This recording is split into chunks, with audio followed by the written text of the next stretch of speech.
Dans la pénombre d'une forêt de bouleaux, un éclat rouge vif perce la litière humide. Un chapeau écarlate, constellé de flocons blancs, s'élève lentement au-dessus des feuilles mortes. Autour de lui, un chevreuil s'approche, arrache le chapeau d'un coup de mâchoire et l'avale sans hésitation. Cet animal vient de consommer ce que des générations entières d'humains considèrent comme un poison mortel. Et pourtant, il survivra. Mieux encore, il en tirera un bénéfice. Un ethnobotaniste américain est convaincu que ce champignon est en réalité le soma, le breuvage sacré des textes védiques, une substance divine qui aurait engendré l'une des plus anciennes branches religieuses de l'humanité. Si cette hypothèse est juste, le champignon le plus redouté des forêts serait aussi l'un des plus anciens symboles du sacré. Augustin Delacroix, bienvenue dans ce nouveau voyage au cœur du vivant. Le héros de ce film porte un nom que tout le monde connaît, l'Amanite tumouche. Un champignon que 96% des humains identifient au premier regard, mais dont presque personne ne soupçonne les vrais pouvoirs. Entre poison mortel et remède potentiel, entre terreur ancestrale et vénération mystique, voici l'histoire d'un organisme qui défie toutes les catégories. Après une nuit de pluie, dans une forêt de bouleaux du nord de la France, quelque chose affleure la surface du sol. Une bosse blanche, pas plus grosse qu'un œuf de poule, crève la litière de feuilles. En quelques heures, l'enveloppe se déchire et un chapeau d'un rouge intense commence à se déployer. Les fragments du voile blanc restent collés à la surface, formant ces taches reconnaissables entre mille. Avant la fin de la journée, le champignon atteindra sa taille adulte, dressé sur un pied blanc cerclé d'une collerette délicate, coiffé de son chapeau flamboyant comme un phare dans la verdure. Aucun autre champignon au monde ne produit cet effet. Aucun autre n'est identifié aussi vite, aussi unanimement, par autant de personnes sur la planète. Une étude menée en Allemagne a révélé un chiffre stupéfiant. 96% des personnes interrogées reconnaissent l'Amanite tumouche au premier coup d'œil. Le cèpe, pourtant roi des paniers d'automne, n'est identifié que par 55% des sondés. Ce champignon rouge à pois blanc est devenu un archétype visuel, imprimé dans la mémoire collective bien au-delà du monde des mycologues. On le retrouve sur les cartes postales, dans les livres pour enfants, sur les emballages de chocolat, dans les jeux vidéo. Il est partout. Et presque partout, il est accompagné du même avertissement. Ne pas toucher. Cette réputation de tueur l'accompagne depuis des siècles. En France, en Belgique, en Suisse, dans toute l'Europe, des générations de parents ont transmis à leurs enfants le même message catégorique. Le chapeau rouge signifie danger. Le chapeau rouge signifie mort. Ce réflexe est si profondément ancré qu'il fonctionne comme un instinct. Et pourtant, derrière cette certitude, se cache un paradoxe que la plupart des gens ignorent. L'Amanite tumouche n'est pas le champignon le plus dangereux de nos forêts. Elle n'est même pas dans les 10 premiers. La dose de muscarine nécessaire pour tuer un adulte est d'environ 1 demi-gramme, soit la quantité contenue dans 2 à 3 kg de champignons frais. Autrement dit, il faudrait ingérer une quantité considérable de chair crue pour atteindre le seuil létal. En comparaison, sa cousine l'Amanite phalloïde, la tristement célèbre calice de la mort, tue avec un seul chapeau. Un seul. 30 grammes suffisent à détruire irréversiblement le foie d'un adulte en bonne santé. La tumouche, elle, provoque des troubles, parfois graves, parfois spectaculaires, mais rarement fatales. Et cette distinction, cruciale, est presque toujours ignorée. Alors pourquoi cette peur démesurée? La réponse tient en partie à ce que le champignon fait subir à ceux qui le consomment. Les effets ne sont pas ceux d'un empoisonnement classique. Ils sont étranges, déstabilisants, presque surnaturels. Les objets paraissent changer de taille, tantôt gigantesques, tantôt minuscules. Le temps se distord. Certaines victimes décrivent des sensations de vol, de lévitation, de dédoublement. D'autres rapportent des visions intenses, colorées, impossibles à distinguer de la réalité. Ce ne sont pas les symptômes d'un poison ordinaire. Ce sont les manifestations d'un champignon qui agit directement sur le cerveau, qui modifie la perception même du monde. Et pour des populations rurales, pendant des siècles, ces effets ne pouvaient avoir qu'une seule explication: la sorcellerie. Ce mélange de danger réel et de terreur symbolique a forgé une réputation implacable. Mais la biologie raconte une toute autre histoire. L'amanite tumouche appartient au genre des amanites, l'une des familles les plus vastes et les plus contrastées du règne fongique. Près de 700 espèces ont été décrites à ce jour, réparties sur tous les continents à l'exception de l'Antarctique. Et c'est ici que l'histoire prend un tour inattendu. Car dans cette même famille, à côté de poisons redoutables, se trouvent des champignons d'une innocuité totale, parfois même considérés comme des mets d'exception. L'amanite des Césars, avec son chapeau orange vif et ses lamelles jaunes d'or, est un délice que les Romains de l'Antiquité réservaient à la table des empereurs. On la consomme encore aujourd'hui, crue en salade ou simplement poêlée, dans le sud de la France, en Italie, en Espagne. Pas un gramme de toxines, zéro danger. Et pourtant, elle pousse parfois à quelques mètres de sa cousine mortelle, la phalloïde, dans le même sous-bois, sous les mêmes chênes. Cette cohabitation entre le meilleur et le pire fascine les mycologues depuis plus d'un siècle. Comment un même genre peut-il produire à la fois le champignon le plus meurtrier de la planète et l'un des mets les plus raffinés de la gastronomie méditerranéenne? L'évolution a suivi des chemins radicalement divergents au sein d'une même lignée, armant certaines espèces d'un arsenal chimique dévastateur, tout en laissant d'autres complètement désarmées. Le résultat est un clan où la frontière entre festin et funérailles tient à des détails que seul un œil exercé peut repérer. Mais revenons à la tumouche, à ce chapeau rouge qui crève la litière des forêts d'Europe et d'Asie chaque automne. Son nom même est un indice. On l'appelle tumouche parce que depuis le Moyen-Âge au moins, on émiettait sa chair dans du lait sucré pour attirer et tuer les mouches domestiques. La muscarine, ce poison qu'il contient en faible quantité, provoque chez les insectes une paralysie rapide. Les paysans européens utilisaient cette propriété bien avant de comprendre la chimie qui la rendait possible. Le champignon était à la fois un danger et un outil, un objet de crainte et un auxiliaire domestique. Cette ambiguïté fondamentale, cette nature double, accompagnera l'amanite tumouche tout au long de ce film. Car le paradoxe ne s'arrête pas à la chimie ni à la cuisine. Dans les forêts boréales, des animaux sauvages recherchent activement ce champignon. Les élans, les rennes et les cerfs consomment l'amanite tumouche de leur plein gré. Ce ne sont pas des accidents. Les biologistes ont observé des cervidés écarter d'autres nourritures pour se diriger droit vers les chapeaux rouges. Et le bénéfice semble réel. Cette consommation les aiderait à se débarrasser de parasites intestinaux, les helminthes, qui infestent leur système digestif. Le même champignon que l'humain suit depuis des siècles, le renne le cherche comme un médicament.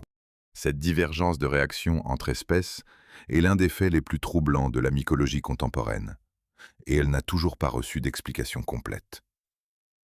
96% des humains reconnaissent ce champignon. Presque aucun ne sait qu'il est loin d'être le plus mortel de sa propre famille. Presque aucun ne sait que des animaux le consomment volontairement. Et presque personne ne soupçonne ce que les scientifiques commencent à peine à entrevoir. Que les molécules contenues sous ce chapeau rouge pourraient receler bien plus qu'un simple poison. Quelque chose qui touche aux mécanismes les plus profonds du cerveau, à la frontière entre la toxicologie et la neurologie. Quelque chose que les chamans de Sibérie avaient peut-être compris, à leur manière, des millénaires avant l'invention du microscope. Les cervidés ne se trompent pas. Ils savent, par un savoir inscrit dans des millions d'années d'évolution, que ce chapeau rouge recèle des substances actives. Mais pour comprendre ce que sont vraiment ces substances, il faut plonger dans la chair même du champignon. Dans ce cocktail moléculaire où chaque composant raconte une histoire différente, et où la frontière entre le poison et le remède est si mince qu'elle tient à la dose d'1 milligramme. En 1869, dans un laboratoire de l'université d'Erlangen, en Bavière, un chimiste du nom d'Oswald Schmiedeberg isole pour la première fois une substance pure à partir de la chair d'un champignon. La molécule qu'il extrait est un alcaloïde, un composé organique capable de paralyser le système nerveux avec une précision redoutable. Il la baptise d'après le nom latin du champignon dont elle provient. Cette molécule, c'est la muscarine. Et dès sa découverte, elle entre dans l'histoire de la toxicologie comme l'un des poisons naturels les plus puissants jamais identifiés. Son mécanisme d'action est si efficace qu'on le comparera plus tard à celui du gaz sarin, l'arme chimique de guerre, et à celui du curare, le poison des fléchettes amazoniennes. Trois substances d'origine radicalement différente, mais qui convergent vers le même effet, la paralysie des fonctions vitales. La muscarine agit sur les récepteurs du système nerveux parasympathique, ceux qui régulent le rythme cardiaque, la respiration, la digestion, la contraction des pupilles.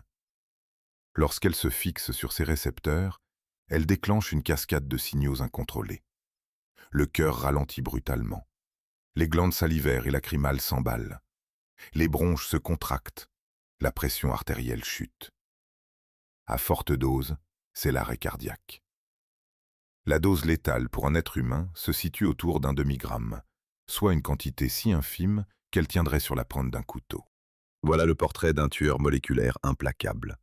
Et c'est cette molécule qui a donné à l'amanite tumouche sa réputation terrifiante. Sauf que cette réputation repose sur un malentendu colossal. Car la muscarine, ce poison redoutable, n'est présente dans la tumouche qu'en quantité dérisoire. La concentration ne dépasse pas quelques milligrammes par kilogramme de chair fraîche. Pour atteindre la dose mortelle d'un demi-gramme, il faudrait ingérer entre 2 et 3 kg de champignons crus. Un exploit physiologiquement presque impossible. En réalité, certaines espèces de clitocibes, des champignons bien plus discrets et bien moins spectaculaires, contiennent jusqu'à 100 fois plus de muscarine que la tumouche. Le poison qui porte son nom ne lui appartient presque pas. Cette ironie chimique a mis des décennies à être comprise. Les premiers toxicologues, éblouis par la découverte de Schmiedeberg, avaient conclu un peu vite que la muscarine expliquait tous les effets de l'amanite tumouche. Mais les symptômes observés chez les personnes intoxiquées ne correspondaient pas au tableau clinique de la muscarine pure. Les ralentissements cardiaques et les sueurs froides étaient bien là, mais s'y ajoutaient des phénomènes d'un tout autre ordre.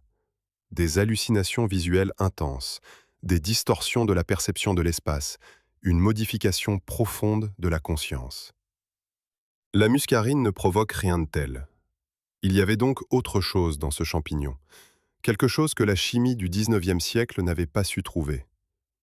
Il faudra attendre les années 1960 pour que 2 chercheurs japonais, puis des équipes européennes, identifient enfin les véritables agents psychoactifs de la tumouche.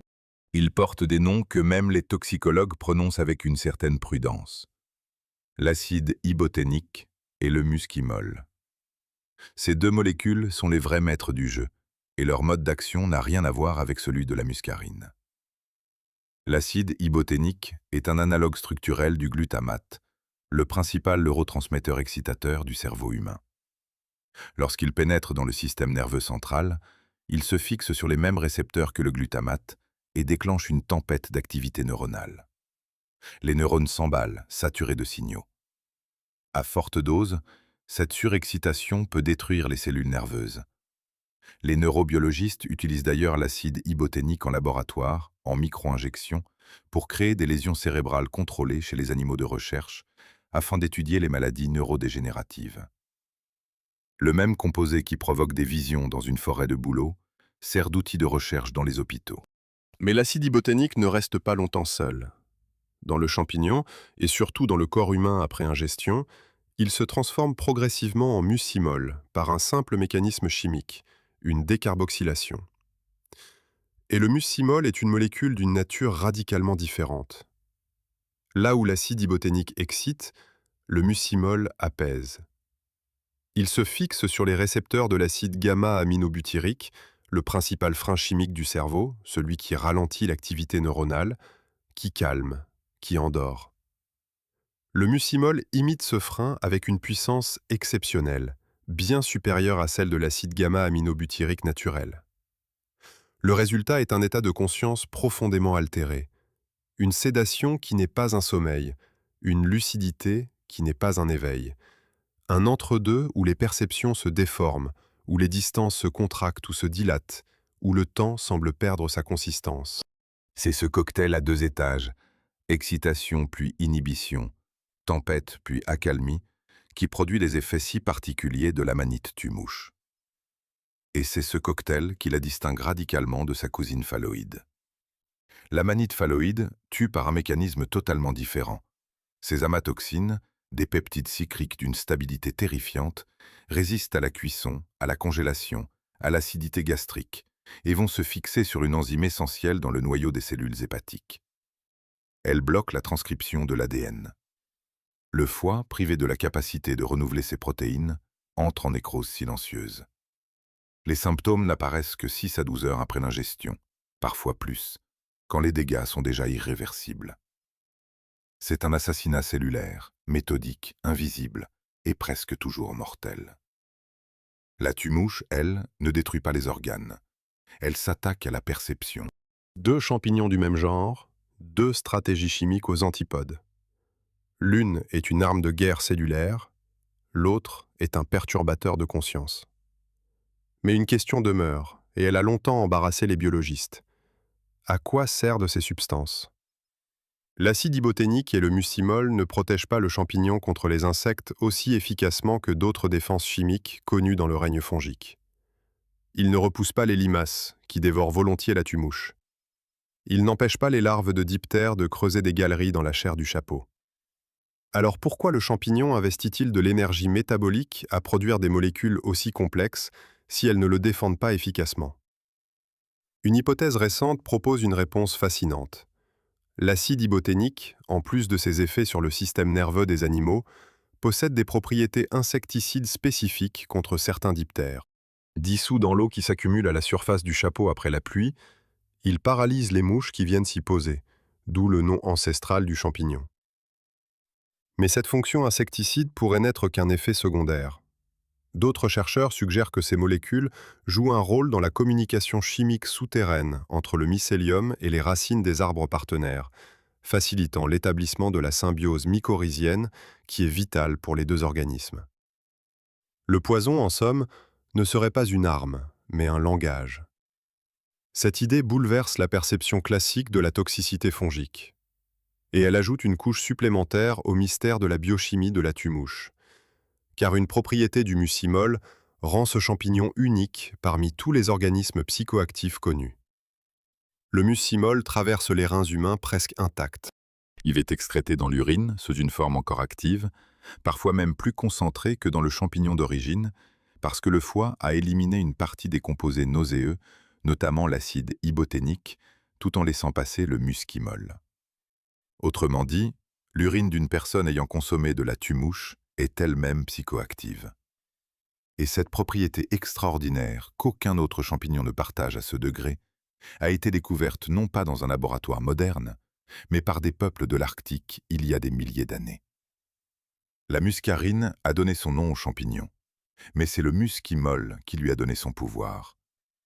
Un pouvoir que la chimie du XXIe siècle commence à peine à cartographier et dont les effets sur le cerveau humain ouvrent des perspectives que même Schmiedeberg, dans son laboratoire bavarois, n'aurait pas osé imaginer. Mais ce cocktail moléculaire, aussi complexe soit-il, n'est que la partie visible d'un organisme bien plus vaste. Ce que l'on voit en forêt, ce chapeau rouge dressé sur son pied blanc, ne représente qu'une fraction infime de l'être vivant. La véritable masse, la véritable puissance de l'amanite tumouche se déploie sous terre, dans l'obscurité totale, sous la forme d'un réseau de filaments si étendu, si dense, si intimement lié aux racines des arbres, qu'il redéfinit ce que l'on croyait savoir sur les frontières entre les organismes. Un bouleau de 30 ans se dresse au milieu d'une carrière des Vosges. Son tronc blanc, ses branches souples, ses feuilles dentelées qui frémissent à la moindre brise, tout semble parfaitement normal. Pourtant, cet arbre est en train de mourir. Ses feuilles jaunissent trop tôt, ses rameaux supérieurs se dessèchent. Sa croissance a ralenti de moitié en 3 ans. Les forestiers qui l'examinent ne trouvent ni parasites visibles, ni blessures, ni maladie du bois. Le sol autour de lui semble identique à celui des bouleaux voisins, qui, eux, se portent à merveille. La différence, invisible à l'œil nu, se joue à quelques centimètres sous la surface. Les bouleaux en bonne santé sont enveloppés, au niveau de leurs racines les plus fines, d'un manchon de filaments microscopiques si dense qu'il double la surface d'absorption de chaque radicelle. Le bouleau malade, lui, en est presque dépourvu. Quelque chose a détruit son réseau souterrain. Et sans ce réseau, l'arbre, aussi majestueux soit-il, est condamné. Ce réseau porte un nom que les botanistes connaissent depuis la fin du XIXe siècle, mais dont la portée réelle n'a été comprise que tout récemment. La mycorhize. Le mot vient du grec, myko pour champignon et rhiza pour racine. C'est l'union intime entre un champignon et les racines d'une plante. Un pacte biologique vieux de plus de 400 millions d'années, aussi ancien que la conquête des terres émergées par les végétaux. Et l'amanite tue-mouche est l'un des partenaires mycorhiziens les plus actifs, les plus répandus et les plus efficaces des forêts de l'hémisphère nord. Ce que l'on aperçoit en forêt, le chapeau rouge sur son pied blanc, n'est qu'un organe reproducteur, une structure temporaire, éphémère, qui n'existe que quelques jours par an.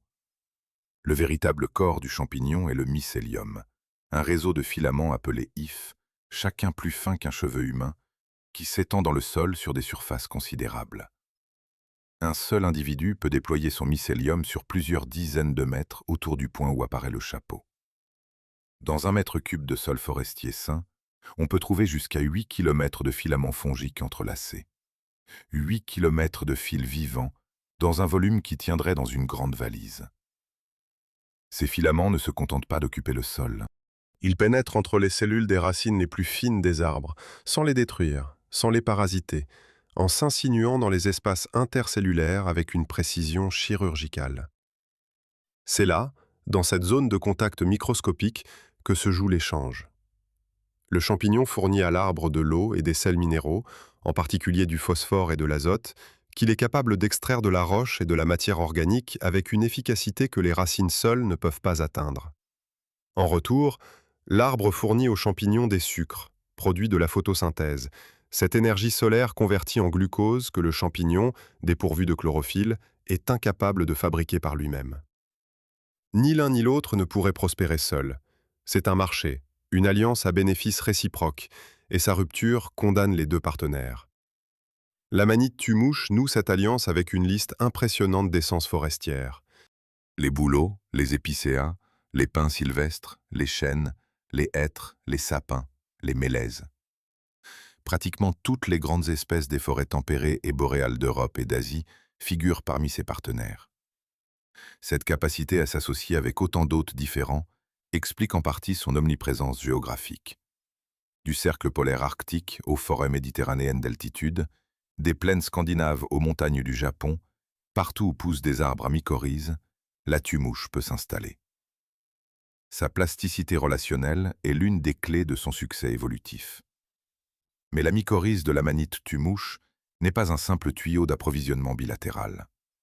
Les recherches menées depuis les années 1990, notamment par la biologiste canadienne Suzanne Simard, ont révélé que les réseaux mycorhiziens fonctionnent comme de véritables systèmes de communication souterraine. Les filaments fongiques ne se contentent pas de relier un champignon à un arbre. Ils relient les arbres entre eux, formant un maillage continu à travers lequel circulent des nutriments, des signaux chimiques et peut-être même des avertissements. Lorsqu'un arbre est attaqué par des insectes, il libère des composés de défense dans ses racines, et ces composés peuvent voyager à travers le réseau mycorhizien jusqu'aux arbres voisins, qui déclenchent alors leur propre défense avant même d'être touchés. La presse scientifique a surnommé ce phénomène le réseau boisé mondial, une sorte d'internet végétal dont les câbles sont des filaments de champignons. L'amanite tue-mouche, par sa capacité à s'associer avec des dizaines d'espèces d'arbres simultanément, est l'un des nœuds majeurs de ce réseau.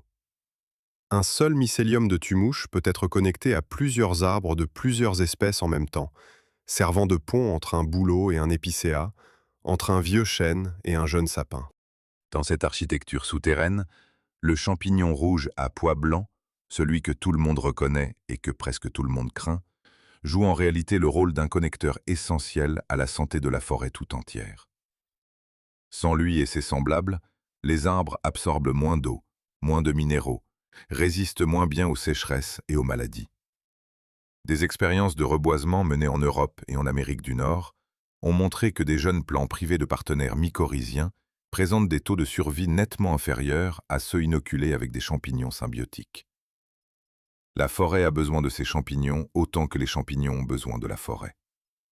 Cette découverte a profondément modifié le regard des forestiers. Pendant des décennies, la gestion sylvicole se concentrait sur les arbres. Les champignons étaient au mieux ignorés, au pire considérés comme des nuisances. Le fait qu'un champignon universellement perçu comme dangereux soit en réalité un pilier discret de l'écosystème forestier constitue l'un des retournements les plus spectaculaires de l'écologie moderne. L'amanite tue mouche, mais pas un parasite. Elle n'est pas un prédateur. Elle est un partenaire, un fournisseur, un lien vivant entre les racines et le sol, entre les arbres et la terre qui les nourrit. Et cette alliance a une conséquence directe sur la chimie du champignon. Le mycélium mycorhizien n'existe pas dans un environnement neutre.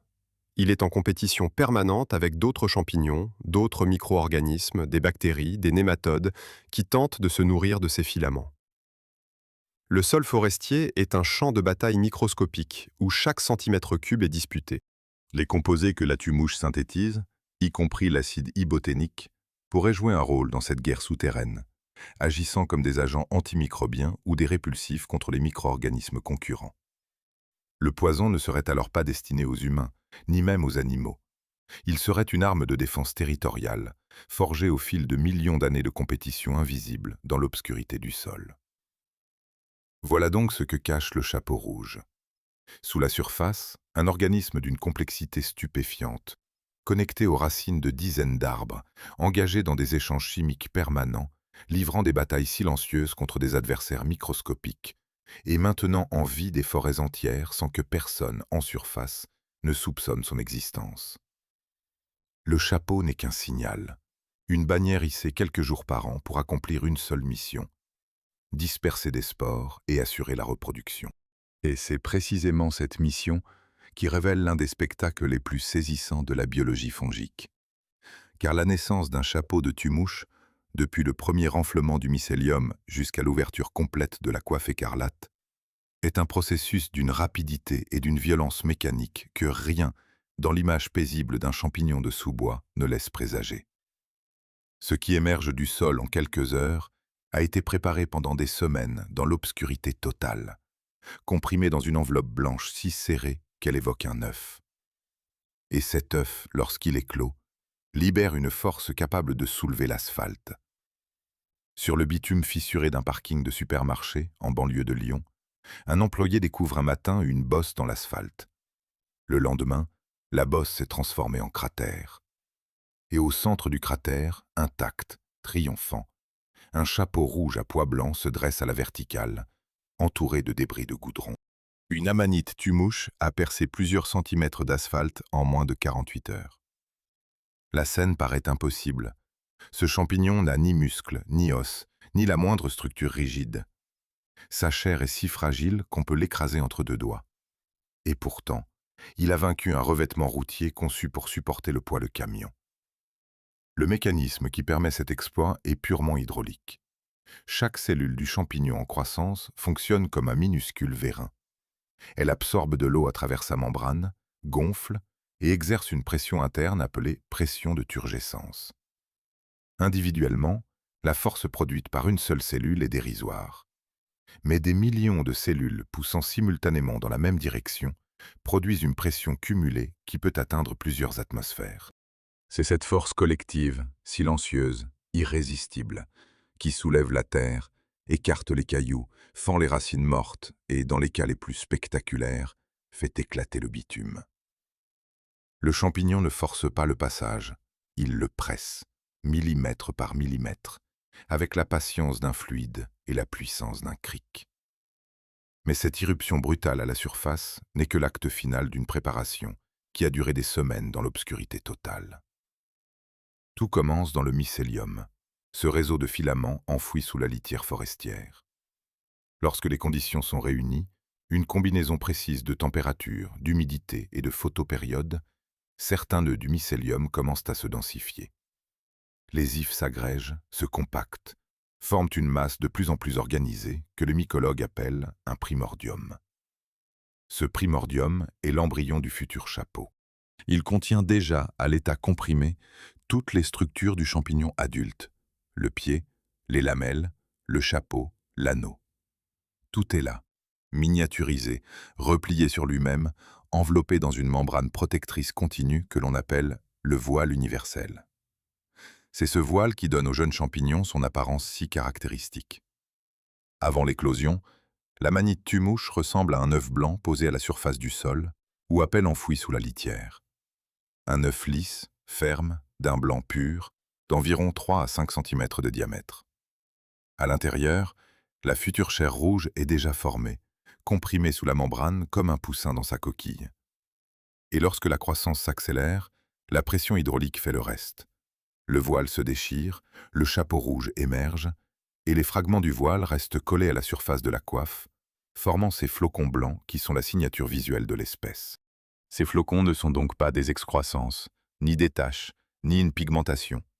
Ce sont des cicatrices de naissance, les vestiges d'une enveloppe protectrice qui a accompagné le champignon depuis ses premiers instants de vie. Et c'est pourquoi la pluie peut les détacher. Un orage violent suffit à laver complètement le chapeau, ne laissant qu'une surface rouge vif, lisse, sans la moindre marque blanche. Dans cet état, l'amanite tue-mouche perd sa signature la plus reconnaissable. Elle devient un chapeau rouge anonyme, que même un cueilleur expérimenté peut confondre avec une russule comestible. Des cas d'intoxication documentés en France et en Suisse trouvent leur origine dans cette confusion après de fortes pluies. La vitesse de croissance, une fois l'éclosion amorcée, est stupéfiante. En conditions optimales, un chapeau peut passer de la taille d'une noix à son envergure adulte, 10 à 20 cm de diamètre, en moins de 24 heures. Cette rapidité n'est pas le fruit d'une division cellulaire effrénée, comme on pourrait le croire. Les cellules du champignon ne se multiplient presque pas pendant cette phase. Elles se gonflent, elles absorbent de l'eau massivement et augmentent de volume, parfois d'un facteur 10 ou plus. Le champignon grandit non pas en fabriquant de nouvelles cellules, mais en dilatant celles qui existent déjà. C'est un mécanisme fondamentalement différent de la croissance animale ou végétale. Et c'est ce qui explique à la fois sa rapidité et la fragilité de la chair obtenue. Un tissu gonflé d'eau est un tissu vulnérable. Sous le chapeau, à l'abri de la coiffe, se déploient les lamelles, ces lames verticales disposées en éventail qui rayonnent depuis le sommet du pied jusqu'au bord du chapeau. Leur surface est tapissée de cellules spécialisées, les basides, dont la seule fonction est de produire des spores. Chaque baside porte 4 spores microscopiques, chacune d'un diamètre d'environ 8 à 10 millièmes de millimètre. Lorsque les spores sont mûres, elles sont éjectées par un mécanisme si précis qu'il a fasciné les physiciens. Une gouttelette d'eau se forme à la base de la spore, et la tension de surface libère une impulsion mécanique qui projette la spore dans l'espace entre deux lamelles. Elle tombe alors en chute libre, portée par le moindre courant d'air, et peut voyager sur des kilomètres avant de se poser sur un substrat. Un seul chapeau d'amanite tue-mouche produit des milliards de spores au cours de sa brève existence. Des milliards. Chacune contient l'intégralité du patrimoine génétique nécessaire pour donner naissance à un nouveau mycélium. Mais la probabilité qu'une spore individuelle aboutisse à un organisme viable est infinitésimale. Il lui faut atterrir au bon endroit, sur un sol adapté, à proximité d'une racine d'arbre compatible, dans des conditions d'humidité et de température précises. C'est un pari statistique absurde, compensé uniquement par le nombre. La stratégie de la tue-mouche est celle de la profusion absolue. Inonder l'atmosphère de spores et laisser le hasard faire le tri. Cette stratégie de reproduction relie l'amanite tue-mouche à un réseau de parenté surprenant. La même structure fondamentale, le voile universel qui enveloppe le jeune champignon comme un œuf, se retrouve chez toutes les espèces du genre. L'amanite des Césars, le délice des empereurs romains, naît du même type d'œuf. Mais lorsqu'on l'ouvre, l'intérieur est d'un orange éclatant, là où celui de la tue-mouche est blanc à reflets rouges. L'amanite phalloïde, elle aussi, émerge d'un œuf identique en apparence. Son intérieur est verdâtre ou jaunâtre, parfois presque blanc. Et c'est cette ressemblance au stade juvénile qui fait de la cueillette des champignons un exercice périlleux. À l'état d'œuf, le plus exquis des mets et le plus mortel des poisons, se ressemble au point de tromper des cueilleurs chevronnés. La différence tient à la couleur de la chair, que l'on ne découvre qu'en coupant l'œuf en deux. Cette proximité n'est pas un accident, elle reflète une parenté évolutive profonde. L'amanite des Césars et l'amanite phalloïde partagent un ancêtre commun récent à l'échelle géologique. Elles ont divergé il y a quelques dizaines de millions d'années, emportant chacune dans sa lignée un héritage génétique largement commun, mais développant des arsenaux biochimiques diamétralement opposés. L'une a investi dans les toxines les plus meurtrières du règne fongique. L'autre a perdu toute trace de toxicité. Et entre ces deux extrêmes, la tumouche occupe un territoire intermédiaire étrange, ni innocente, ni véritablement mortelle, armée de composés qui altèrent la conscience plutôt que de détruire les organes. Le genre des Amanites forme ainsi un clan d'une diversité vertigineuse, uni par une architecture commune, le voile, l'œuf, les lamelles libres, le pied central, mais divisé par des choix biochimiques irréconciliables. Près de 700 espèces décrites, réparties sur tous les continents habités, couvrant tout le spectre de la comestibilité, du délice absolu au poison absolu. Et dans cette famille, la frontière entre le repas et la tragédie repose parfois sur un détail si discret, si ténu, une nuance de couleur à l'intérieur d'un œuf blanc, qu'elle a coûté la vie à des milliers de personnes au fil des siècles. Y compris, selon les chroniques antiques, à l'homme le plus puissant du monde occidental de son époque. Le 13 octobre de l'an 54, à Rome, l'empereur Claude s'installe pour un banquet dans le palais impérial du Palatin. Le menu est fastueux, comme à l'accoutumée, mais un plat retient particulièrement son attention. Un ragoût de champignons, ses préférés, ceux que l'on appelle les champignons des Césars. Orange vif, charnus, parfumés, ils sont le sommet de la gastronomie romaine, réservés à la table des puissants. Claude en est un amateur passionné. Ce soir-là, il mange avec appétit. Quelques heures plus tard, les premiers symptômes apparaissent. Douleurs abdominales, vomissements, une soif dévorante. Les médecins du palais sont appelés. Ils tentent de le faire vomir davantage, lui administrent des lavements. Rien n'y fait. L'empereur agonise pendant une douzaine d'heures et meurt à l'aube. Son beau-fils, Néron, lui succède sur le trône. Il a 17 ans. Les historiens romains, Tacite, Suétone, Dion Cassius, racontent tous la même version des faits, avec des variantes de détails, mais un accord sur l'essentiel. Agrippine, la mère de Néron et épouse de Claude, aurait orchestré l'empoisonnement. L'arme du crime, des champignons mortels glissés parmi les champignons des Césars, suffisamment semblables en apparence pour passer inaperçus dans un plat cuisiné. Selon Tacite, l'empoisonneuse attitrée du palais, une femme nommée Locuste, aurait préparé le mélange. Suétone rapporte que Néron, devenu empereur, qualifiait les champignons de « mets des dieux », un sarcasme glaçant puisque Claude avait été divinisé après sa mort, comme le voulait la tradition impériale. La boutade signifiait « les champignons ont fait de lui un dieu », par la mort. Le champignon meurtrier, que la plupart des toxicologues modernes identifient comme l'arme probable d'Agrippine, n'est pas l'amanite tumouche. C'est sa parente la plus redoutable, l'amanite phalloïde, le calice de la mort. Et ce choix n'a rien d'un hasard.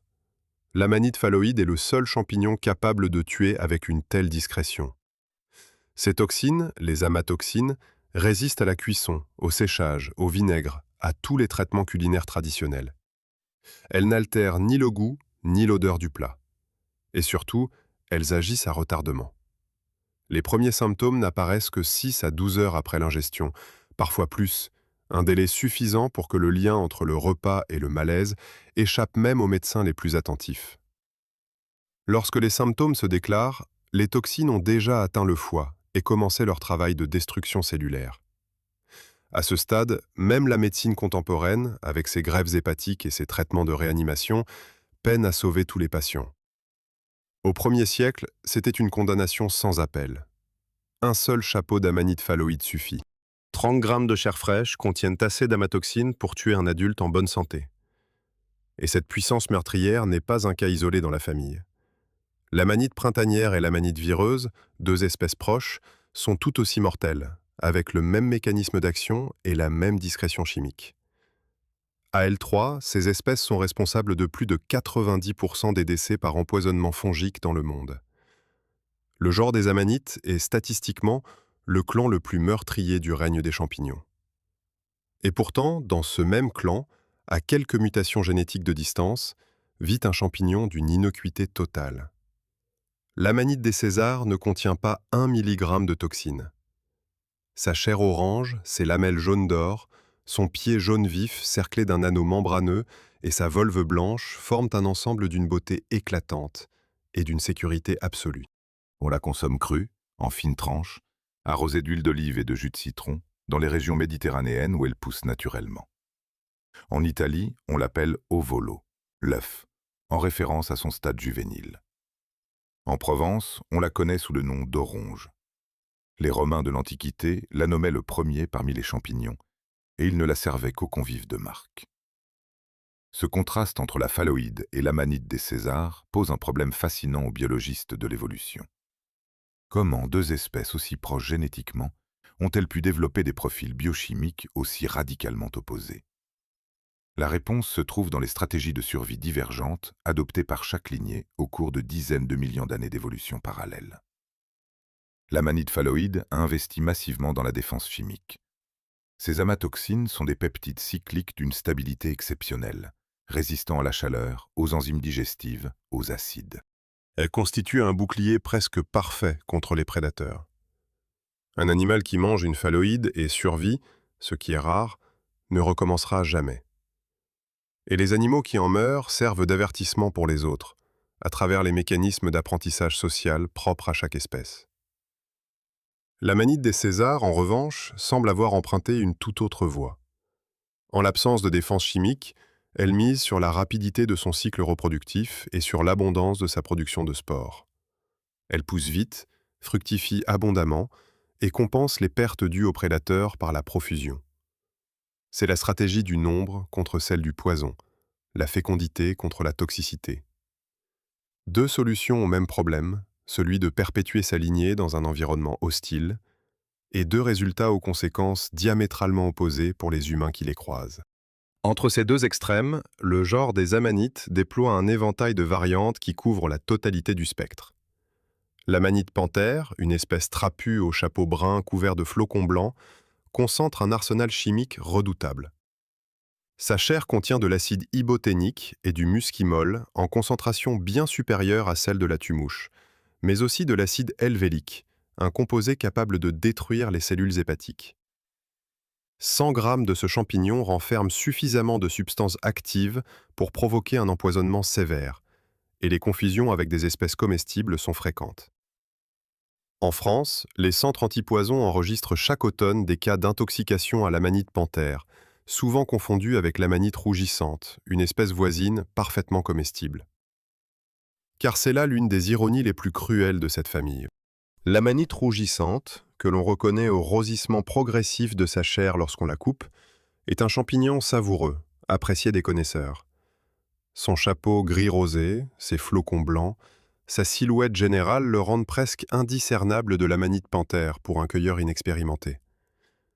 La différence décisive est invisible à l'extérieur. Elle ne se révèle qu'au couteau, dans la chair, par ce changement de couleur qui trahit une oxydation spécifique absente chez le panthère. Le comestible rougit, le toxique reste immuable. Deux espèces quasi jumelles, séparées par une réaction enzymatique. Le même schéma se répète à travers tout le genre. Les coulmelles, ces grands champignons élancés que l'on panne et que l'on fait frire dans le beurre, appartiennent à une famille proche des amanites et partagent avec elles l'anneau sous le chapeau. Mais chez la coulmelle, l'anneau est mobile. On peut le faire glisser le long du pied sans le déchirer. Chez les amanites, il est fixe et fragile, soudé au pied. Ce détail mécanique, cette différence de quelques millimètres dans la tache d'une membrane, est l'un des rares critères fiables qui permettent de distinguer un champignon comestible d'un champignon potentiellement mortel. La nature n'a pas facilité la tâche aux cueilleurs, et cette confusion permanente entre le meilleur et le pire, entre le festin et la tragédie, entre la table des Césars et la coupe des empoisonneurs, n'est pas un accident de l'évolution. Elle est inscrite dans la logique même du genre, dans cette parenté génétique étroite qui fait que le délicat et le mortel partagent la même architecture, la même silhouette, le même cycle de vie.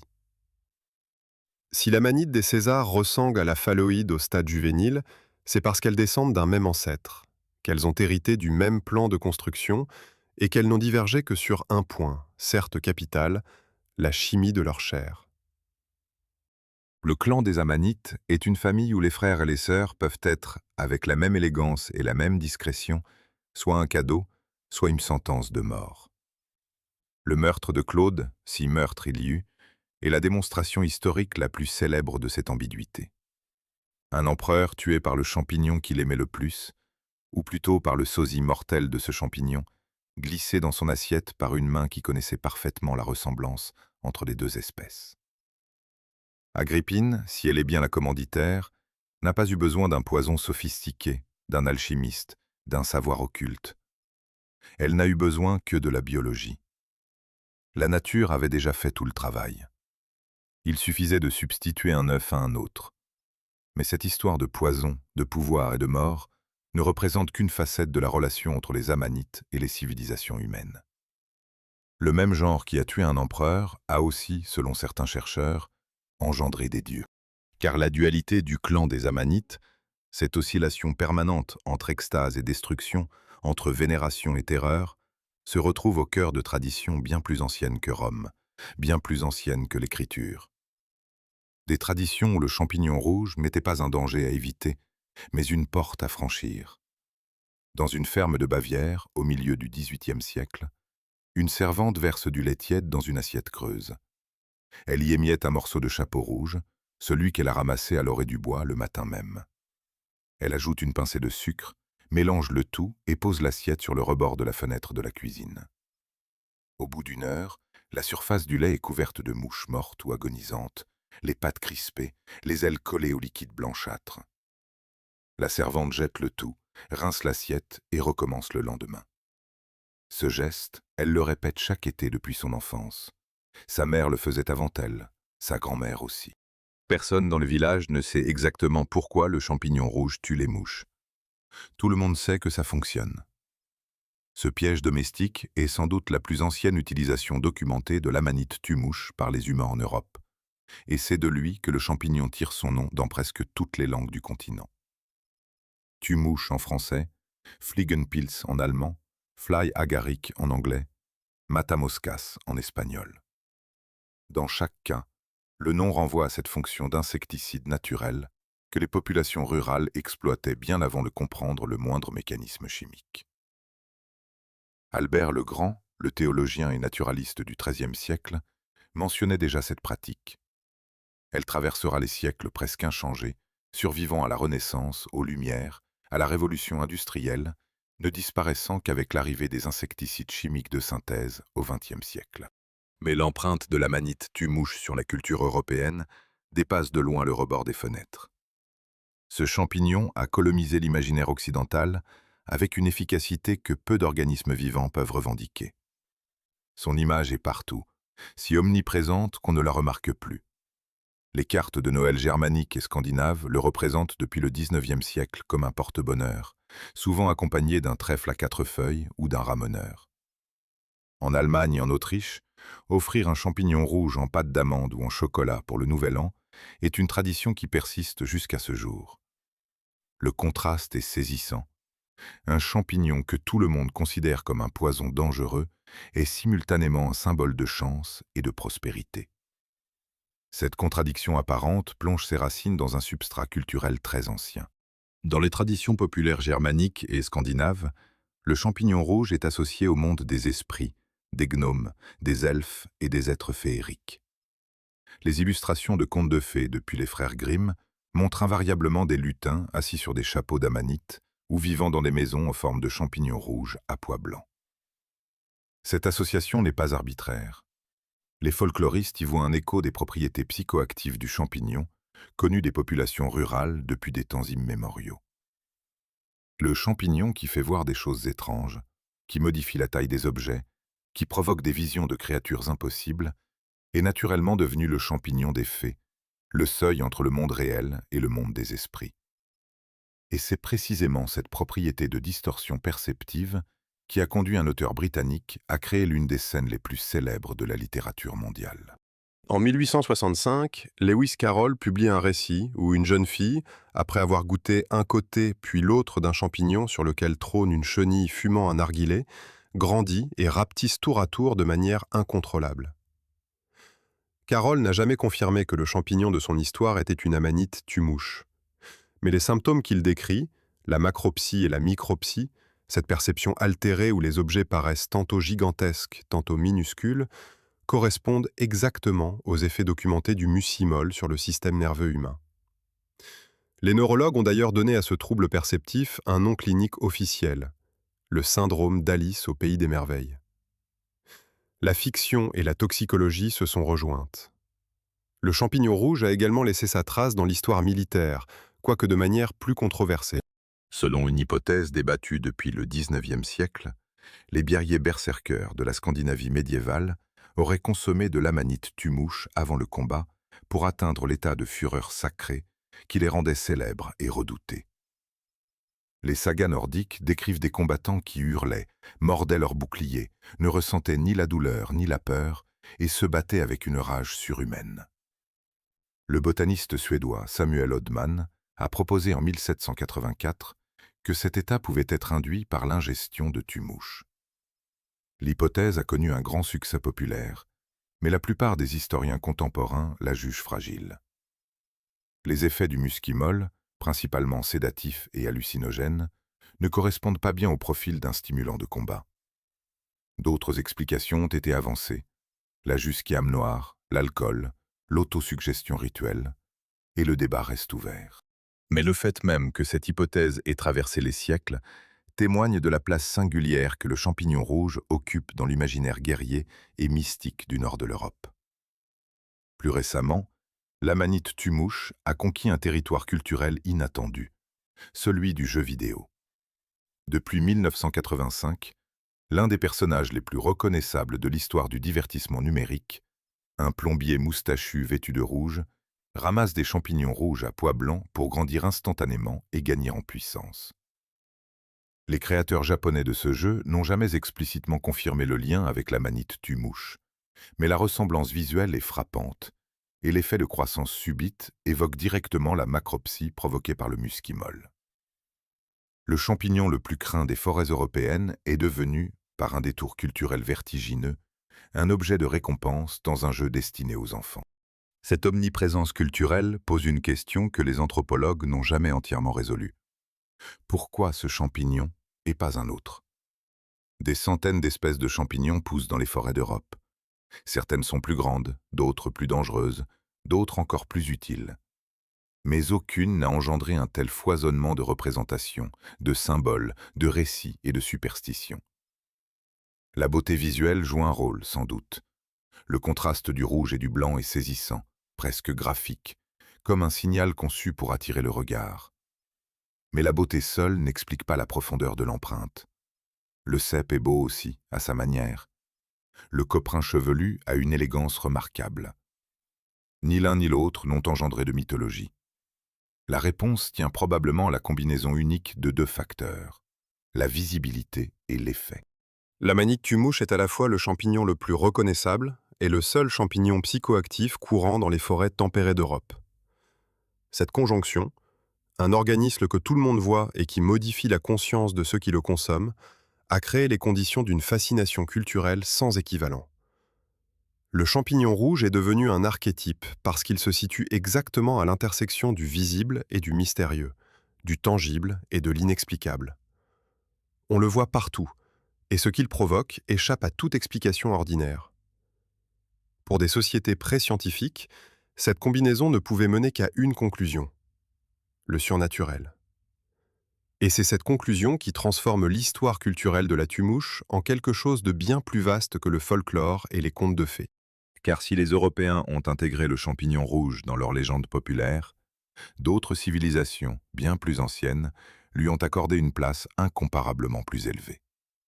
Non pas celle d'un porte-bonheur ou d'un accessoire de conte, mais celle d'un objet sacré, d'un intermédiaire entre les hommes et les dieux, d'une clé ouvrant les portes d'un monde invisible. Et les peuples qui lui ont accordé ce statut n'habitaient ni les villages de Bavière, ni les campagnes anglaises. Ils vivaient dans les forêts de bouleaux de l'extrême nord de la Sibérie, à des milliers de kilomètres de toute influence européenne, dans un froid si intense que le champignon rouge y était l'une des rares sources de couleurs dans un paysage de blanc et de gris. Un officier cosaque, envoyé par le tsar Pierre le Grand pour cartographier les confins orientaux de l'Empire russe, arrive au Kamtchatka au début du XVIIIe siècle. Ce qu'ils découvrent parmi les peuples autochtones le sidère au point qu'il hésitera longtemps avant de le consigner par écrit. Lors des cérémonies rituelles, un homme, souvent un assistant du chaman, consomme plusieurs chapeaux rouges séchés.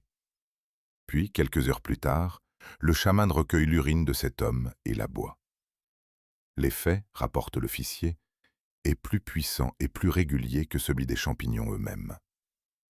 Plus extraordinaire encore, l'urine de ce deuxième consommateur peut être bue par un troisième, puis par un quatrième, et ainsi de suite, la substance active se transmettant de corps en corps, parfois à travers 5 ou 6 personnes successives, sans perdre son efficacité. L'officier note que les participants les plus pauvres, ceux qui n'ont pas les moyens d'acheter des champignons séchés, attendent à l'extérieur de la yourte pour recueillir l'urine des participants plus fortunés. Ce témoignage, parmi les premiers à parvenir en Europe occidentale, provoquera l'incrédulité, voire le dégoût des lecteurs. Mais au fil des décennies suivantes, d'autres voyageurs, d'autres naturalistes, d'autres explorateurs confirmeront les mêmes observations, avec des détails concordants, chez des peuples différents séparés par des milliers de kilomètres. Les Koryaks, les Tchouktsés, les Kamtchadals, les Ostiaks, certains groupes ougriens de Sibérie occidentale. Tous utilisent l'amanite tumouche dans un cadre rituel. Tous connaissent la pratique de la consommation indirecte par l'urine. Et tous attribuent aux champignons rouges un statut sacré, celui d'un intermédiaire entre le monde des vivants et celui des esprits. La biochimie moderne a fourni une explication élégante à ce rituel qui avait stupéfié les premiers observateurs européens. Le muskimol, le principal composé psychoactif de la tumouche, possède une propriété remarquable parmi les substances actives d'origine naturelle. Il traverse le métabolisme humain pratiquement intact. Les reins le filtrent sans le dégrader, et il se retrouve dans l'urine sous une forme encore pleinement active. Mieux encore, le passage à travers le corps humain agit comme un processus de purification involontaire. Le foie et les reins éliminent une partie des composés responsables des effets secondaires désagréables, notamment l'acide iboténique qui provoque nausées, sueurs et crampes musculaires, et une partie de la muscarine résiduelle responsable des troubles cardiovasculaires. L'urine contient donc une version plus pure, plus concentrée et mieux tolérée du principe psychoactif que le champignon lui-même. Le corps humain fait office de filtre biologique, transformant un produit brut et imprévisible en un extrait raffiné et plus sûr. Les chamans sibériens avaient découvert ce processus biochimique par l'observation et l'expérimentation empirique, des millénaires avant que la chimie analytique n'en décrive les mécanismes. Et cette découverte n'est pas un accident ni une curiosité marginale. Elle témoigne d'une connaissance profonde des propriétés du champignon, accumulée sur des générations, transmise oralement, perfectionnée par l'usage. Les peuples du Grand Nord n'utilisaient pas la tumouche au hasard.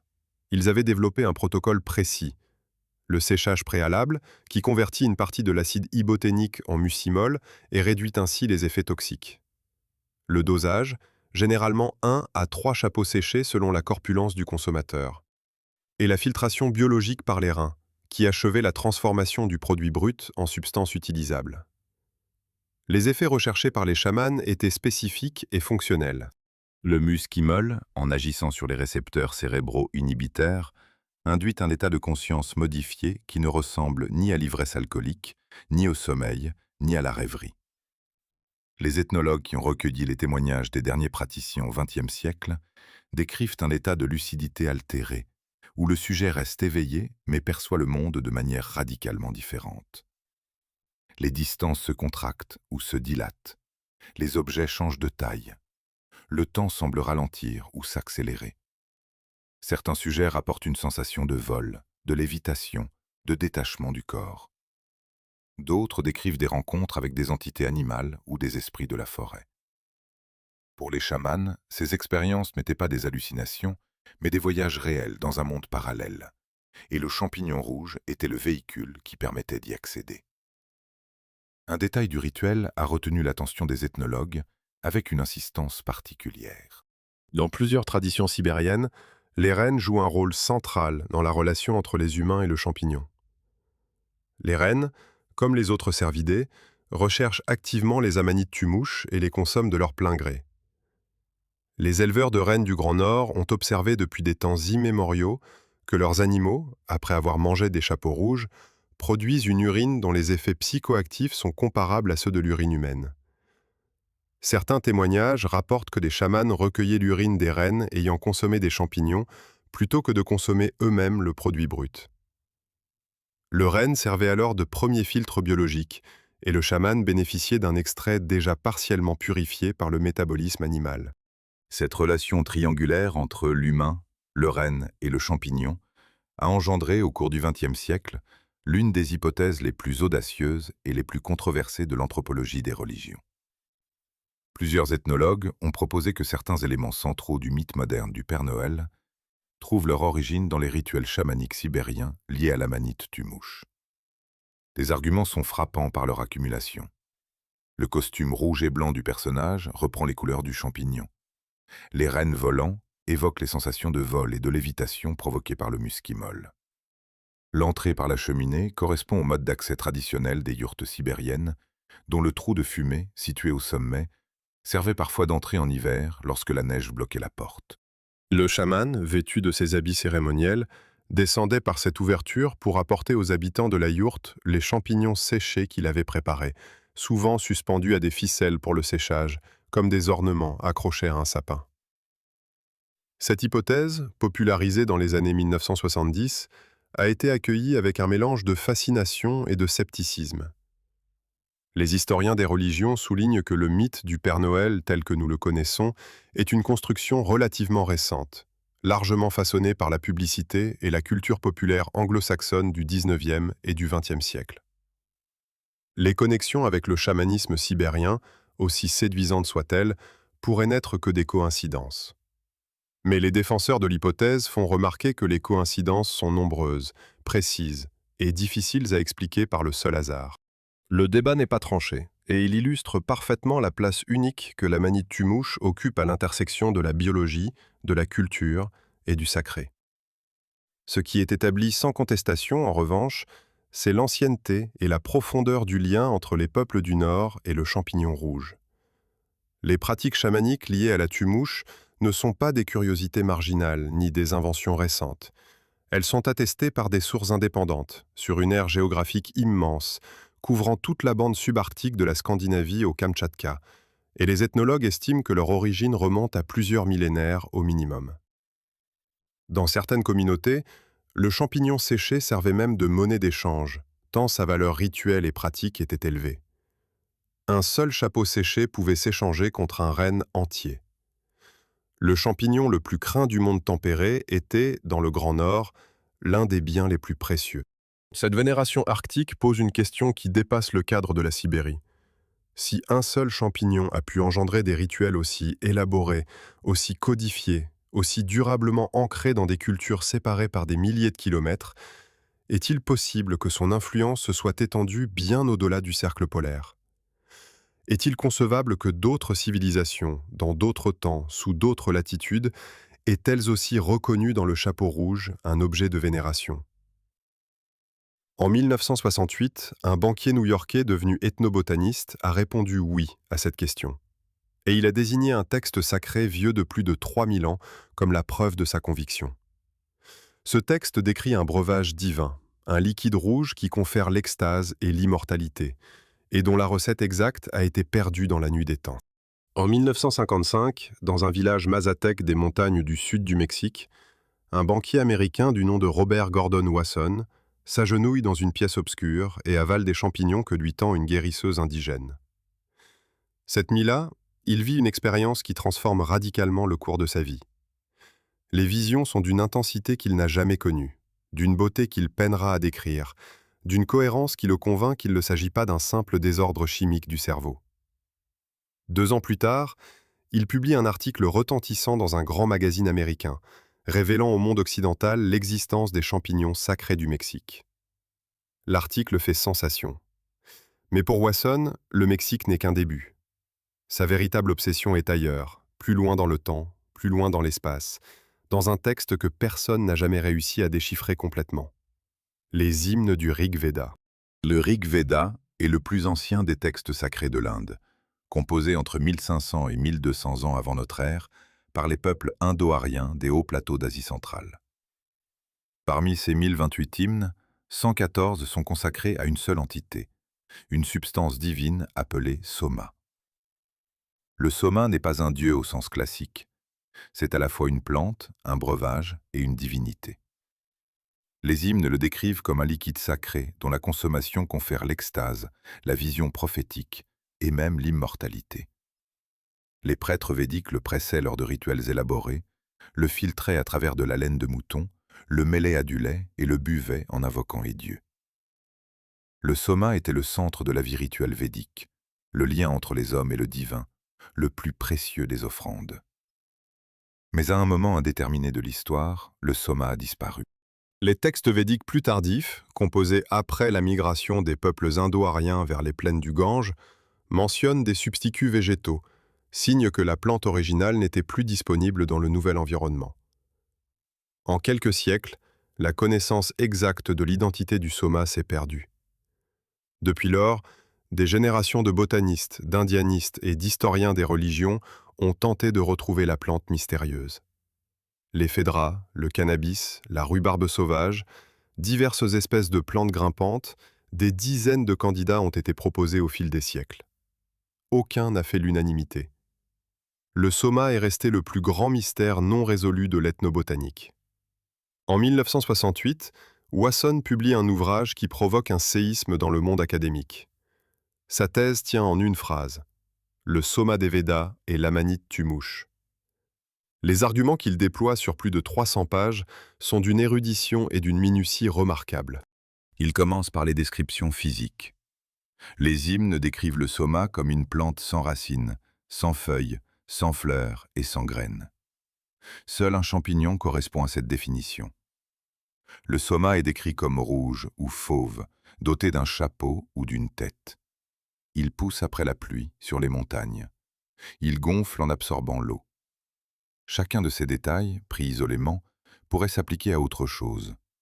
Mais leur accumulation, argue Wasson, forme un portrait cohérent qui ne correspond qu'à un seul organisme. L'argument le plus frappant concerne l'urine. Plusieurs hymnes du Rig Veda font référence, de manière plus ou moins voilée, à la consommation de l'urine de ceux qui ont bu le soma. Un passage décrit les fidèles urinant le soma. Un autre évoque le breuvage sacré qui passe à travers le corps pour être recueilli et consommé à nouveau.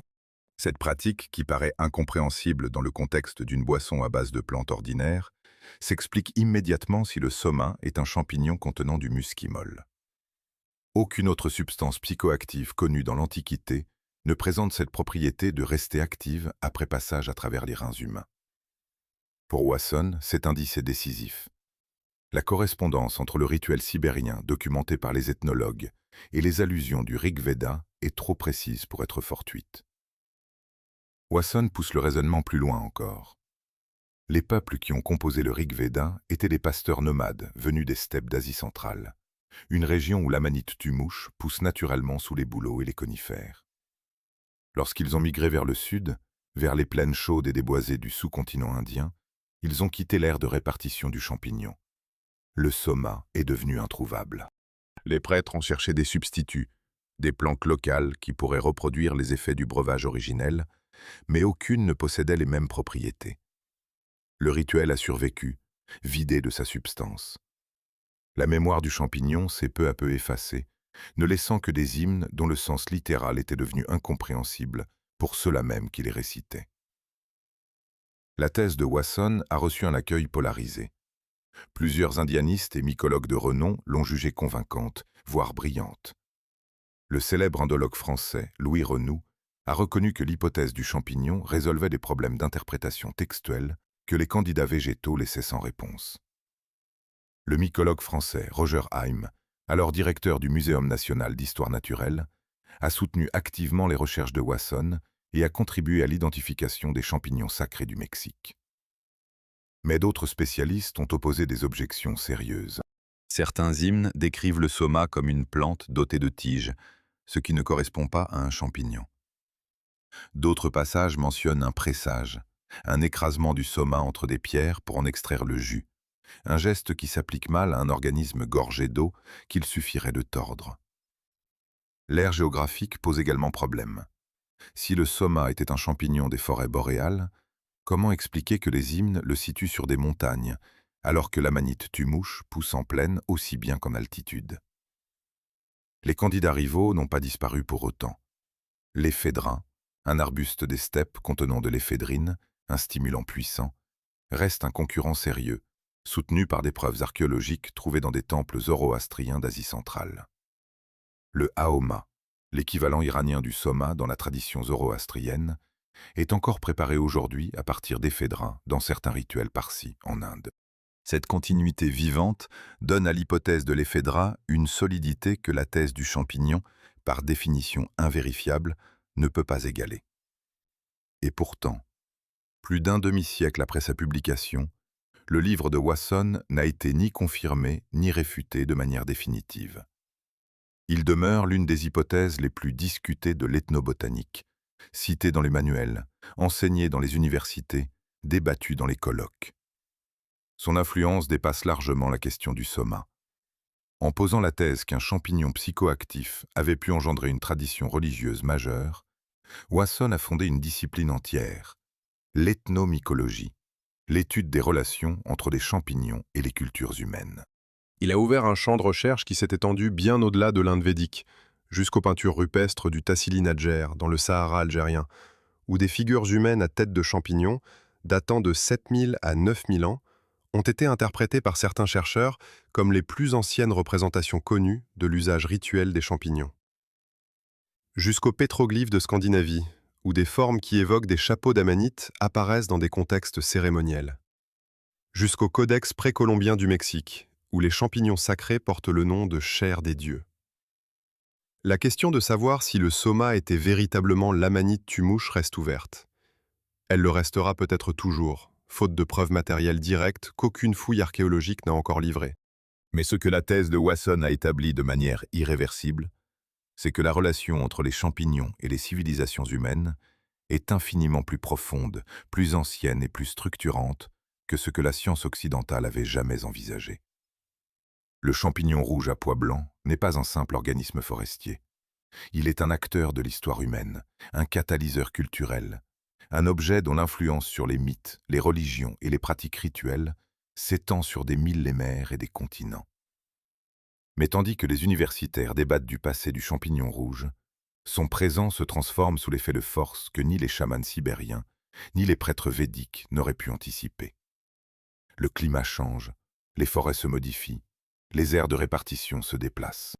Et dans les sous-bois d'Europe, une guerre silencieuse fait rage autour du chapeau écarlate. Une guerre dont les combattants sont invisibles à l'œil nu, et dont l'issue pourrait déterminer si ce champignon millénaire survivra au siècle qui vient.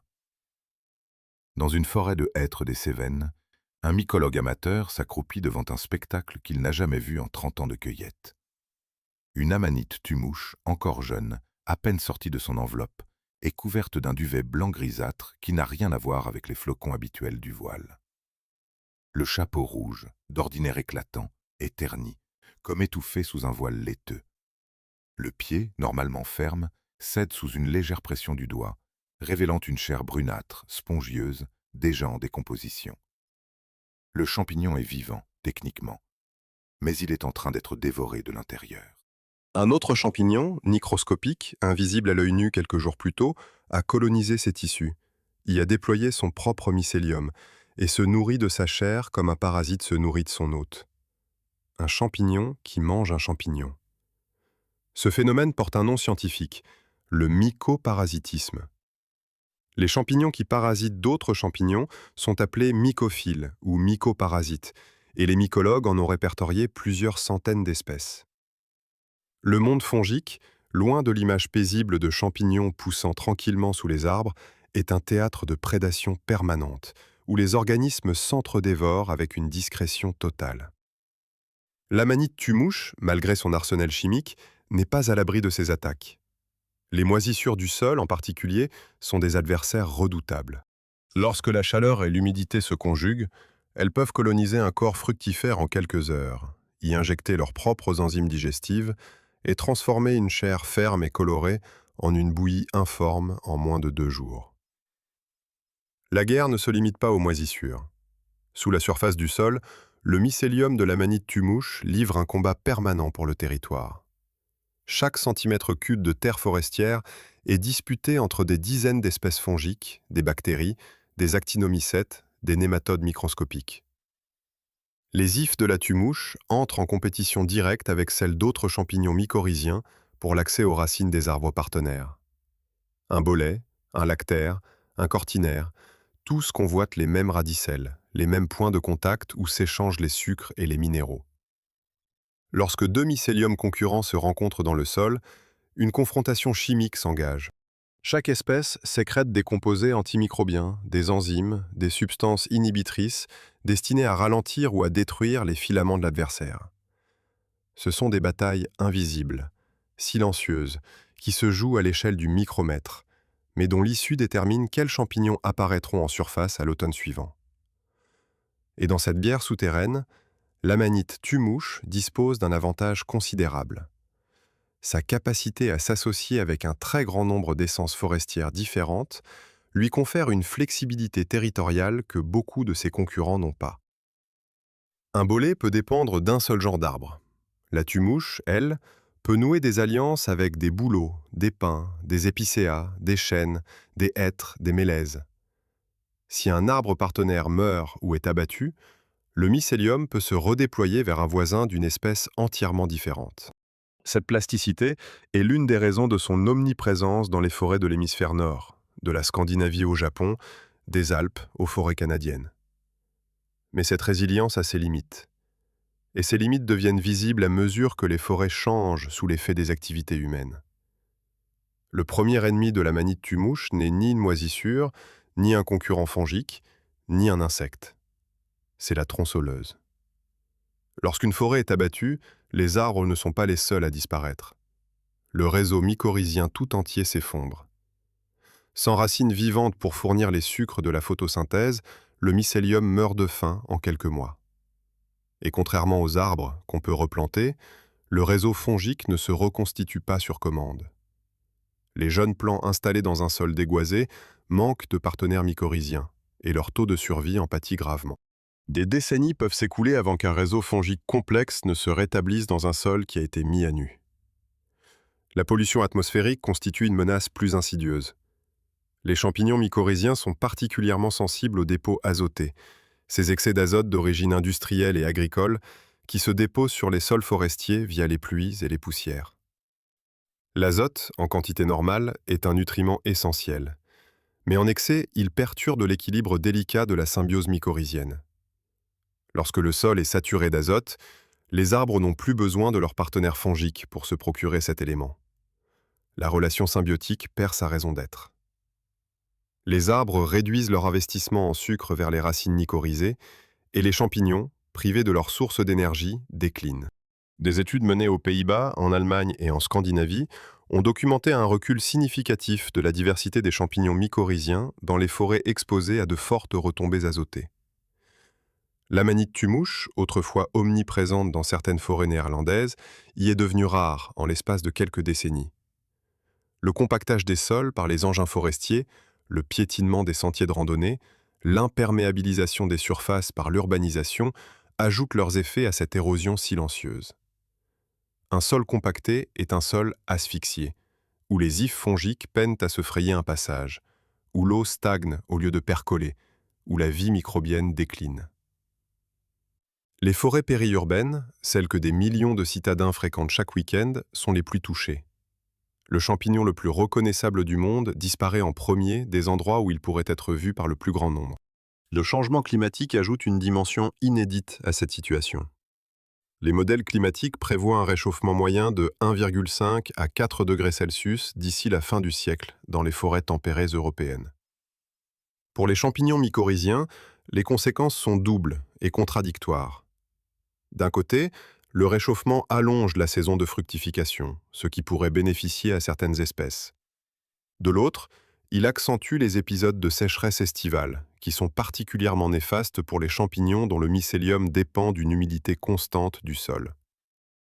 Les sécheresses de 2018 et 2022 en Europe occidentale ont entraîné des automnes presque sans champignons dans certaines régions, un phénomène que les mycologues les plus anciens n'avaient jamais observé de leur vivant. Le déplacement des aires de répartition est un autre signal. L'amanite des Césars, ce délice méditerranéen autrefois cantonné au sud de l'Europe, a été observée ces dernières années dans des régions où elle n'avait jamais été signalée auparavant. Des signalements crédibles la mentionnent en Bourgogne, en Alsace, dans des secteurs de Suisse où elle était absente des relevés historiques. Ce déplacement vers le nord suit la progression de l'isotherme, la ligne de température moyenne qui définit son aire de confort. Si la tendance se confirme, l'amanite des Césars pourrait devenir un champignon courant des forêts du centre de la France d'ici quelques décennies.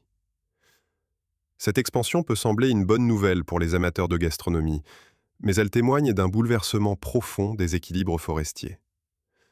Lorsque des espèces méridionales remontent, c'est que les conditions qui maintenaient les espèces boréales en place sont en train de changer.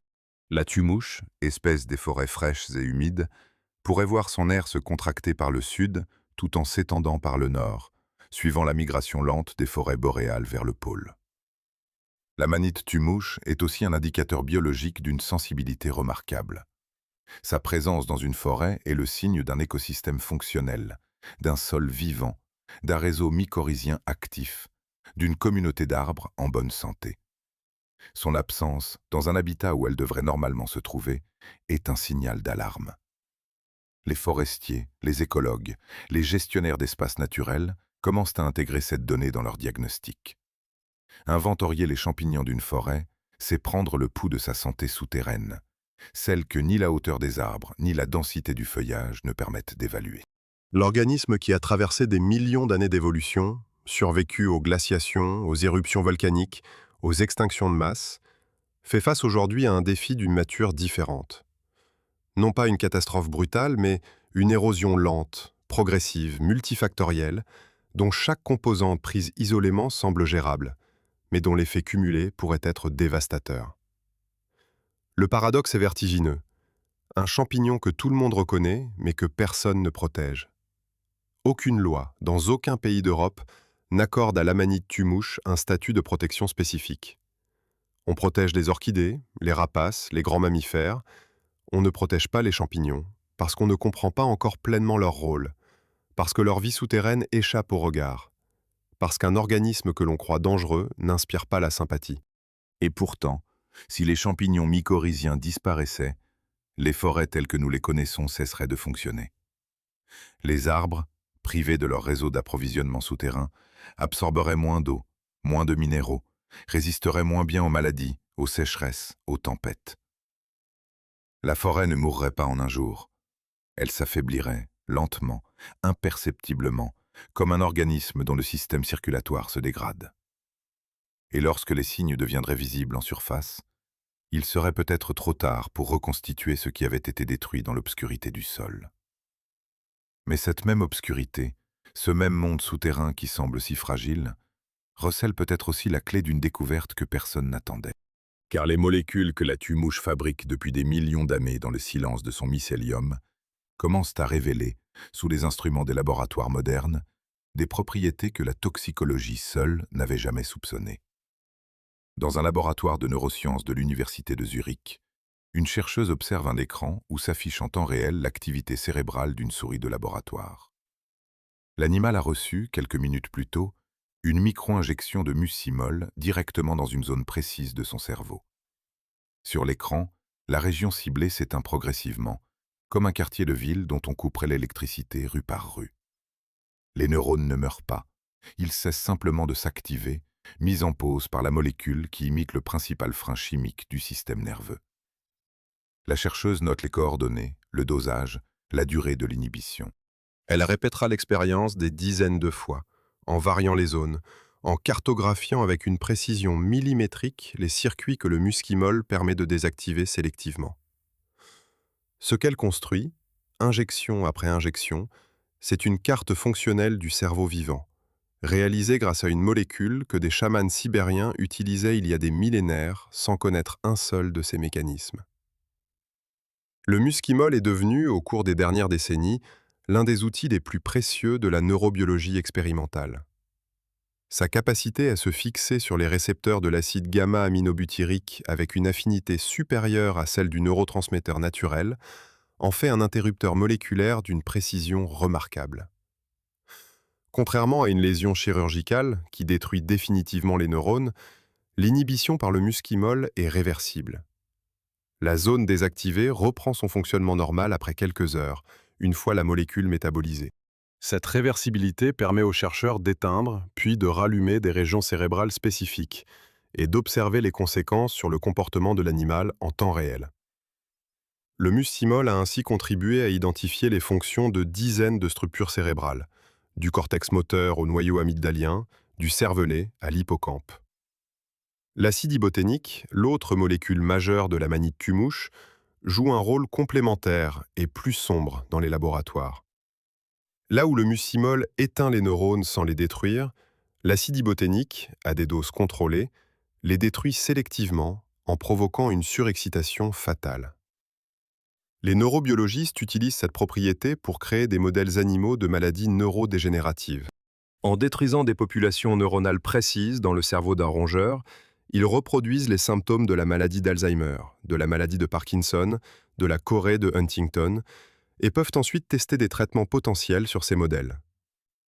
Le même composé qui provoquait des visions dans les yourtes du Kamtchatka sert aujourd'hui à comprendre les maladies les plus dévastatrices du cerveau humain. La distance entre le sacré et le laboratoire se mesure en siècles, mais la molécule, elle, n'a pas changé. Ces applications de recherche ont suscité un intérêt croissant pour les propriétés pharmacologiques des composés de la manite Tumouche. Des équipes au Japon, en Allemagne, aux États-Unis et en Suisse explorent la possibilité de développer des analogues synthétiques du muscimol qui conserveraient son affinité pour les récepteurs inhibiteurs du cerveau tout en éliminant ses effets secondaires indésirables. L'enjeu est considérable. Les troubles liés à un dysfonctionnement du système inhibiteur cérébral, l'épilepsie, certaines formes d'anxiété, l'insomnie, les douleurs neuropathiques, touchent des centaines de millions de personnes dans le monde. Les médicaments actuels qui ciblent ces mêmes récepteurs, les benzodiazépines notamment, posent des problèmes majeurs de dépendance et d'effets secondaires. Un dérivé du muscimol, qui agirait avec la même précision mais sans ses inconvénients, serait une avancée thérapeutique majeure.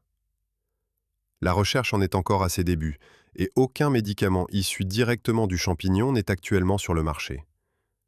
Mais le potentiel est suffisamment prometteur pour que des brevets aient été déposés et que des essais précliniques soient en cours. Pendant que la science explore l'avenir moléculaire du champignon rouge, sa présence culturelle continue de se métamorphoser. La manite Tumouche est devenue un pictogramme universel, un symbole qui transcende les langues et les frontières. L'icône du champignon rouge à pois blanc apparaît dans les emojis de tous les téléphones portables du monde, dans les jeux vidéo où elle confère force et croissance à un personnage de plombier devenu icône planétaire, sur les enseignes de magasins de produits naturels, sur les motifs textiles, les bijoux, les tatouages. Ce champignon que personne ne mange en Europe occidentale est paradoxalement l'un des organismes vivants les plus représentés dans la culture visuelle contemporaine. Il a accompli ce qu'aucune campagne de communication n'aurait pu réussir, devenir un symbole immédiatement identifiable par des milliards d'êtres humains, dont la plupart n'en ont jamais vu un vrai. Et la question de sa comestibilité, loin d'être tranchée, continue de diviser les mycologues avec une vivacité qui surprend les profanes. Au Japon, dans certaines préfectures du Nord, la tumouche est consommée après une double ébullition, qui élimine la majeure partie des composés hydrosolubles, muscimol et acide iboténique compris. L'eau de cuisson, rouge orangé puis rose pâle, est jetée, et la chair restante est cuisinée comme n'importe quel champignon comestible. Des guides de terrain américains la classent comme comestible après traitement, une mention qui aurait été impensable il y a 30 ans. En France, en Suisse et en Belgique, cette idée reste largement taboue, et les centres antipoison continuent de la classer sans nuance parmi les espèces toxiques. Les deux positions s'appuient sur des arguments défendables. La double ébullition élimine effectivement une grande partie des toxines hydrosolubles, les analyses chimiques le confirment.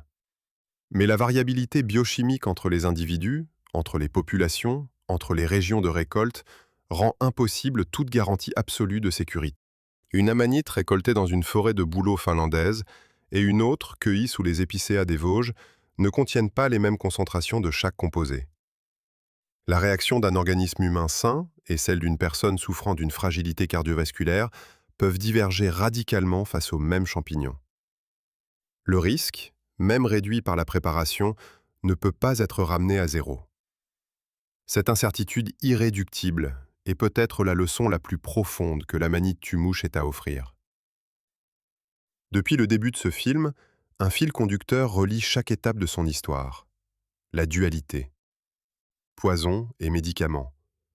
Terreur et vénération. Danger et symbole de chance.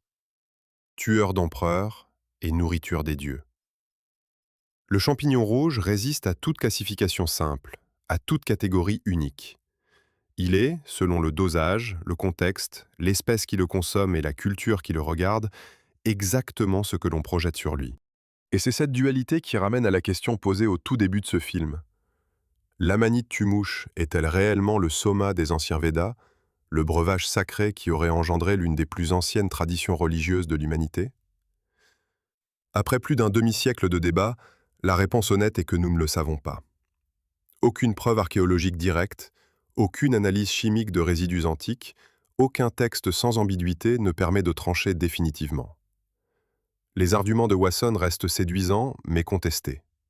Les candidats alternatifs restent plausibles, mais aucun ne résout toutes les énigmes du Rig Veda aussi élégamment que le champignon. La vérité est probablement enfouie sous 3000 ans de silence, dans des sols qui ne livreront peut-être jamais leurs secrets. Mais ce qui est certain, ce qui ne relève plus de l'hypothèse, mais du fait établi, c'est que l'Amanite Tumouche est le seul champignon sur Terre à avoir engendré une question de cette envergure. Le seul organisme fongique dont on puisse sérieusement débattre s'il a influencé la naissance de traditions religieuses millénaires. Le seul champignon dont les molécules servent aujourd'hui à la fois d'outils en neurosciences et de sujets de recherche pharmaceutique. Le seul dont l'image est reconnue par la quasi-totalité de l'humanité. Le seul qui ait donné son nom à un poison, inspiré un syndrome neurologique, alimenté des rituels chamaniques sur 2 continents, possiblement tué un empereur romain par procuration, et fini sur les emballages de chocolat de Noël. Aucun autre champignon, aucune autre plante, peut-être aucun autre organisme vivant ne peut revendiquer une empreinte aussi démesurée entre sa taille modeste et son influence sur l'espèce humaine. Le chapeau rouge à pois blancs qui perce la litière chaque automne dans les forêts d'Europe est le produit de centaines de millions d'années d'évolution. Il est le fruit d'une symbiose souterraine qui maintient les forêts en vie. Il est le vecteur de molécules que la science commence à peine à comprendre.